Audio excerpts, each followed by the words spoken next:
The text buzzed through while I was wrapping a silk blouse for a customer at my boutique.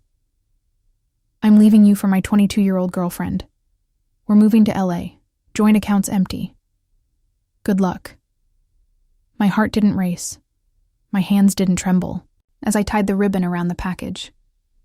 The only hint that my husband of 15 years had just torched our marriage was a slight clench in my jaw. I smiled at Mrs. Carter, handed her the bag, and waited until she left before typing back. Enjoy LA. My name's Lauren Bennett, and at 40, I'd just been handed the cruelest breakup in history. But while Tom was probably smirking, picturing me sobbing over his betrayal, I was locking up my shop, calm as ever. The signs had been there. Late nights, secret phone calls, a sudden obsession with designer cologne. I'd known something was wrong for months, and I'd prepared. This is a story of betrayal, resilience, and turning pain into power. Stay with me, because if you've ever been blindsided by someone you trusted, you'll feel every step of this, and the ending will show you what it means to rise above. The clues started piling up 6 months earlier. A receipt for a candlelit dinner on a night Tom claimed he was swamped at the office. Passwords changed on his phone. New clothes that screamed midlife crisis. I wasn't naive. 4 months ago, I opened a private bank account at a different bank, quietly transferring my personal savings. When Tom suggested merging our finances for convenience, I nodded, keeping the joint account stocked with just enough to avoid suspicion, about 3 months' worth of deposits. The rest, along with records of every shady charge he'd made, was safe. I'd met his girlfriend, Kayla, at his firm's holiday party. She was 22, all giggles and lingering touches on his arm, thinking she was subtle. I saw her for what she was, a kid caught up in Tom's charm, unaware she was a pawn in his ego trip. When I found hotel charges on our credit card 3 months back, I called a lawyer, Emma, and started building my case. Tom's text didn't shock me. It just confirmed I'd been right to prepare. His next message came as I drove home. Don't beg, Lauren. Kayla and I fly out tomorrow. I'll grab my stuff later. I didn't reply. Instead, I called Emma. He's made his move, I said. File the papers. They're ready, she said. We'll serve him in LA. Let him think he's in the clear for now. Another text from Tom. I know this hurts. You're not getting younger, but you've got your little store to keep you busy. My little store. The boutique I'd built from nothing, now out-earning his corporate job. I smiled, thinking of the divorce papers waiting for him. Let him gloat. That night, more texts rolled in, each dripping with arrogance. Kayla gets me in ways you never did. I've been planning this for months. My family knows. They say we drifted apart. No one's fault. I screenshot every word, adding them to my evidence folder. His final jab. Use the joint card for our flights and hotel. Parting gift. Haha. Perfect. I called the credit card company. I need to report fraud, I said. 2 first-class tickets to LA and hotel charges at the Beverly Hills Hotel. Booked today by my husband for him and his girlfriend. I forwarded his texts as proof. The agent's voice held a hint of glee as she canceled the charges and removed Tom as an authorized user. By morning, their tickets and hotel would be void. Tom's next text came at dawn. What did you do to the card? Our flights are canceled. Hotel 2. Answer me. I ignored it, heading to my boutique. Saturday was our busiest day, and I had a new line of dresses to display. Life didn't stop because my husband ran off with an intern. His texts grew frantic. You think you're clever, but I've got copies of your shop's records. Half that business is mine. I forwarded it to Emma, who laughed when I called. He's dreaming if he thinks he has a claim. Your business is separate property. Let him try. At noon, Tom's mother, Diane, called. Lauren, Tom says you've been controlling, pushing him away. Now you're sabotaging his travel plans? I kept my voice calm, arranging a necklace display. Did he mention emptying our joint account and charging his girlfriend's trip on our card? Silence. He said you forced his hand. Diane, I have his texts bragging about it. Want me to send them? A pause. He was cruel in those messages. I told him that wasn't right. I appreciate you calling, I said, but my lawyer advises no contact with Tom's family during the proceedings. Proceedings? She stammered. Goodbye, Diane. By afternoon, word spread through mutual friends.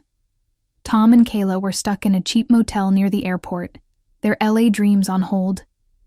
His personal cards maxed out months ago couldn't cover the mess. Emma called with an update. Emergency hearing set for Monday. With his texts and the fraud, we're solid to freeze his assets. He'll be served at the motel. Also, Kayla's social media is gold. She's posting about their epic adventure and trashing you. I smirked. Let her. It's more evidence. That evening, I sat in my house, mine, inherited from my grandma, never in Tom's name despite his nagging to add him to the deed. Another bullet dodged. Sorting through paperwork, I found our wedding photos. Tom looked different then. Kind, grounded, not the caricature he'd become, chasing youth with tight jeans and bad slang. I felt a pang, not for him, but for the life I'd thought we'd build. Then my phone buzzed. Don't worry about the house. I'll let you keep it till you find something smaller. I laughed out loud. Did he forget whose name was on the deed? Another text. We'll split the shop fare. I know it's your baby. My baby, the business I'd funded and grown alone while he called it a cute distraction. I sipped wine, the good bottle I'd saved for a milestone. This was it.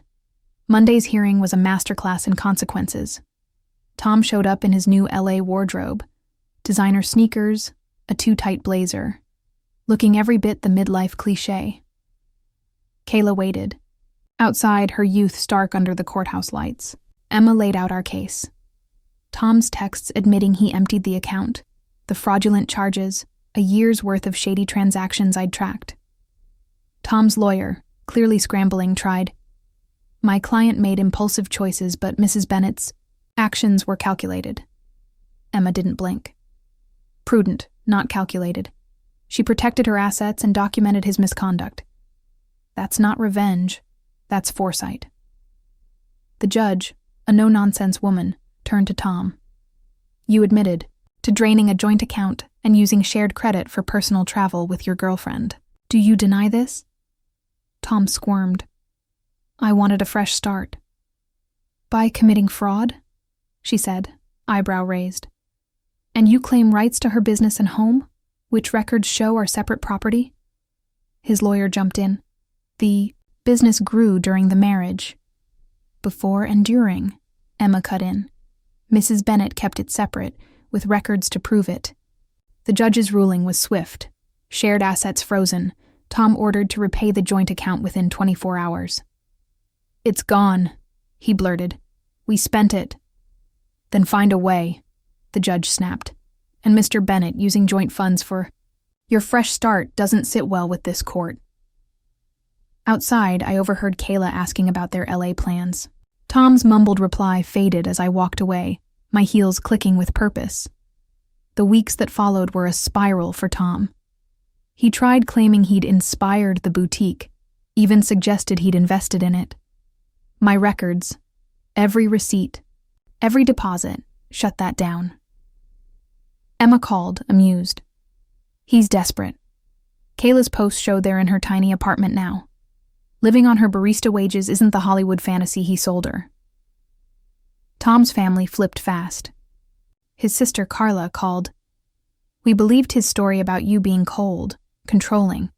Then we saw his texts, gloating about the money. That's not the Tom we knew.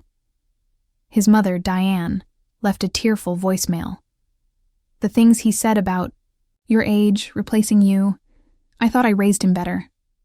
I let their messages pile up. Their regret was too late. I'd needed allies when Tom's texts cut deepest, not now that he was sinking. The boutique, meanwhile, boomed. Local gossip drew customers, women who'd heard about my stand and wanted to support me. My ex tried to take half my bakery, one said, buying a cashmere scarf. Men like that hate when we're smarter. Sales soared, and I hired 2 new staff to keep up. Tom's texts swung from rage to groveling. "You've ruined me. Then I never meant to hurt you. Can we talk?" I forwarded each to Emma, staying silent. Through friends, I heard Kayla was done. Sharing her cramped apartment with a 45-year-old who couldn't pay rent killed the romance. She posted cryptic quotes about toxic men and changed her status to single. I didn't pity Tom. I remembered his ha-ha, his jabs at my age, his assumption I'd collapse without him. Instead, I felt pride. Pride in my planning, my strength, my refusal to break. The final divorce hearing was almost anticlimactic. Tom showed up in old clothes, his designer phase over, Kayla long gone. His lawyer looked defeated, grasping at straws. Mr. Bennett supported the boutique's growth emotionally.